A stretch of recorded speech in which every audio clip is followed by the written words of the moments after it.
পর্যটনের রাজধানী কক্সবাজার ১২০ কিলোমিটার দীর্ঘ সমুদ্র সৈকত বাংলাদেশের অন্যতম জনপ্রিয় ভ্রমণ গন্তব্য। পবিত্র রমজান মাস জুড়ে পর্যটক শূন্য কক্সবাজারে ঈদের ছুটিতে লাখের অধিক পর্যটকের আগমনের আশা রাখছেন সংশ্লিষ্টরা। কক্সবাজারের স্থানীয় জনগোষ্ঠীর সাথে পর্যটকের উপস্থিতিতে ব্যস্ত হয়ে উঠবে এই শহরের অলিগলি। তবে তীব্র গরমে অতিষ্ঠ হওয়ার আশঙ্কা রয়েছে বহুগুণ। আবহাওয়া অধিদপ্তরের সূত্রে জানা গেছে, গত ২৫ মার্চ থেকে কক্সবাজারে তাপপ্রবাহ অনুভূত হচ্ছে, যার সর্বোচ্চ তাপমাত্রা রেকর্ড করা হয় ৩৪ ডিগ্রি সেলসিয়াস, আবার কখনো ৩৫ ডিগ্রি সেলসিয়াস। তাই আপাতত আবহাওয়া অধিদপ্তরের পূর্বাভাসেও নেই গরম কমার কোনো খবর। কক্সবাজার আবহাওয়া অধিদপ্তর জানায়, ঈদের দিনেও বর্তমান সময়ের মতো অপরিবর্তিত থাকতে পারে তাপমাত্রা, তবে বৃষ্টি হওয়ার কোনো সম্ভাবনা নেই। ঈদের দিনের মতো পরবর্তী কয়েকদিনও একই ধরনের তাপমাত্রা বিরাজ করবে কক্সবাজারে, যাতে গরমে কিছুটা অস্বস্তিকর হতে পারে এবারের ভ্রমণ। কক্সবাজারের একমাত্র হসপিটাল যেখানে রয়েছে ICU, HDU, CCU, NICU, PICU, সংকটাপন্ন নবজাতকের জন্য স্ক্যানো, ক্যান্সারের কেমোথেরাপি সহ চিকিৎসা সেবার সমৃদ্ধ আয়োজন। রয়েছে ২৪ ঘন্টার জরুরি বিভাগ। দেশসেরা বিশেষজ্ঞ চিকিৎসকের সমন্বয়ে সর্বাধুনিক চিকিৎসা সেবায় আপনার পাশে ইউনিয়ন হসপিটাল। ২৫ তারিখের পর থেকে তাপমাত্রা একটু বেড়ে গেছে। এটা আমাদের পূর্বাভাসে ছিল যে ২৫ তারিখের পর থেকে তাপমাত্রা বাড়বে, তো ওই অনুসারে তাপমাত্রা একটু বেড়ে গেছে। এখন ৩৪-৩৫ এর মধ্যে আছে, যদিও ফিল লাইক তাপমাত্রা যেটা আমরা অনুভব করতে পারি আর একটু বেশি। তো এইরকম তাপমাত্রা আগামী ২-৩ দিন অব্যাহত থাকবে এবং হালকা বাতাসও থাকবে এবং বৃষ্টিপাতের সম্ভাবনা তেমন একটা নেই। অতি উচ্চ তাপমাত্রা স্বাস্থ্যের জন্য ক্ষতিকর হতে পারে। তাপপ্রবাহ কারো কারোর জন্য একটু বেশি ক্লান্তিকর এবং হিট স্ট্রোকে আক্রান্ত হওয়ার আশঙ্কা থাকে অনেকের। এছাড়াও প্রচণ্ড গরমে জ্বর, কাশি, শ্বাসকষ্টের রোগ সহ নানা সমস্যা দেখা দিতে পারে শরীরে।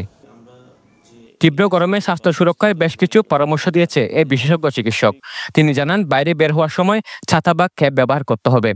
একই সাথে শরীরে পানি শূন্যতা এড়াতে অতিরিক্ত বিশুদ্ধ পানি পান করা দরকার। সরাসরি রোদ এড়িয়ে ছায়াযুক্ত স্থানকে প্রাধান্য দেওয়া উত্তম। তিনি বলেন, ভারী ও কালো কাপড় বাদ দিয়ে হালকা রং ও পাতলা কাপড় পরিধান করা উচিত ভ্রমণের সময়। যে এই ধরনের হিট রিলেটেড ইলনেস থেকে বাঁচার জন্য আমাদেরকে হিট থেকে নিজেদেরকে রক্ষা করতে হবে। আমরা ছাতা ইউজ করতে পারি, লাইট পোশাক, সুতির কাপড়, লাইট কালারের পোশাক আমরা পরতে পারি।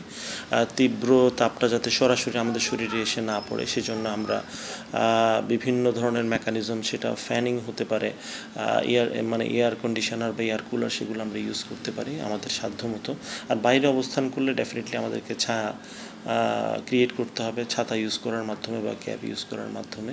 এবং মোস্ট ইম্পর্টেন্টলি আমাদেরকে প্রপার ফ্লুইড গ্রহণ করতে হবে। ঘন ঘন যে পানি এবং পানীয় যেগুলোতে ইলেকট্রোলাইটস আছে, লবণ জাতীয়, যেমন আমরা ওট স্যালাইন গ্রহণ করতে পারি, শরবত গ্রহণ করতে পারি। এদিকে পর্যটক বরণে প্রস্তুত হোটেল, মোটেল, গেস্ট হাউস ও রেস্তোরাঁগুলো। খরা কাটিয়ে ঈদের ছুটিতে পর্যটনে আশার আলো দেখছেন ব্যবসায়ীরা। এখানে আমরা আশা করছি বিপুল সংখ্যক পর্যটক কক্সবাজার সমাগম করবে। সেই হিসাবে আমরা কক্সবাজার রেস্তোরাঁ মালিক সমিতি অন্তর্ভুক্ত যে রেস্তোরাঁগুলো আছে এগুলো সহ কক্সবাজারের যে রেস্তোরাঁগুলো আছে আমরা তাদেরকে বরণ করার জন্য আমরা বিভিন্ন পদক্ষেপ নিয়েছি। যেমন আমরা কিছু কিছু রেস্টুরেন্ট আমরা অলরেডি ছাড় ঘোষণা করেছে, আমরা তাদের জন্য বিভিন্ন প্যাকেজ ঘোষণা করেছি। মোটামুটি আমরা তাদেরকে একটা ভালো মানের একটা রেস্তোরাঁ সেবা আমরা দিব এই আশা করছি। বৈশাখের খরতাপেও পর্যটক উপস্থিতি বাড়তে পারে কক্সবাজারে। ঈদের ছুটিতে গরমে পর্যটকের আগমনে ভাটা পড়ে এমন ধারণাকে মিথ্যা প্রমাণ করে কক্সবাজার চিরচেনা রূপে ফিরবে, এমনটাই প্রত্যাশা পর্যটন সংশ্লিষ্টদের। সরোয়ার সাকিব, পেনুয়া নিউজ।